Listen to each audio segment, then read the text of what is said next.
అందరికీ నమస్కారం అండి. ఈరోజు మష్రూమ్ కర్రీ ఏ విధంగా చేయాలో తెలుసుకుందాం. 2 ప్యాకెట్ల మష్రూమ్ తీసుకున్నాను. ఇవి కట్ చేసుకొని కడుక్కోవాలి. 2 సార్లు బాగా కడుక్కోవాలండి. మిక్సీ జార్ తీసుకొని ఒక 8 గోడంబి తీసుకున్నాను. చెక్క, లవంగాలు, 2 టమోటాలు కట్ చేసి తీసుకున్నాను. 1 స్పూన్ కొబ్బరి పౌడర్ వేసుకొని మెత్తగా గ్రైండ్ చేసుకోవాలి.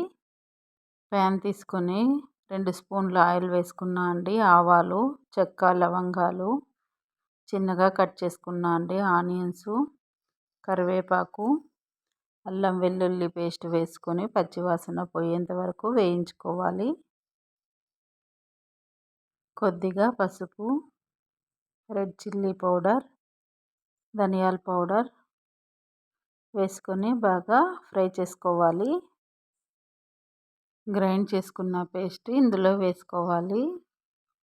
వేసుకొని మష్రూమ్ ఇందులో వేసుకోవాలండి. వేసుకున్న తర్వాత కొద్దిగా వేగిన తర్వాత మనం వాటర్ వేసుకోవాలి. వాటర్ వేసుకొని ఉడికించుకోవాలి. చపాతీలోకి, రైస్లోకి, రోటీలోకి, పూరీలోకి చాలా బాగుంటుందండి ఈ కర్రీ. ఒకసారి ట్రై చేయండి. కల్లుప్పు తీసుకున్నాను. వేసుకొని ఉడికించుకోవాలి. మష్రూము త్వరగా ఉడికిపోతుందండి. ఒక గిన్నెలోకి తీసుకున్నాను. ఎంతో టేస్టీగా ఉండే మష్రూమ్ కర్రీ రెడీ అయిపోయింది. చివరగా కొత్తిమీర వేసుకొని గార్నిష్ చేసుకోవాలి.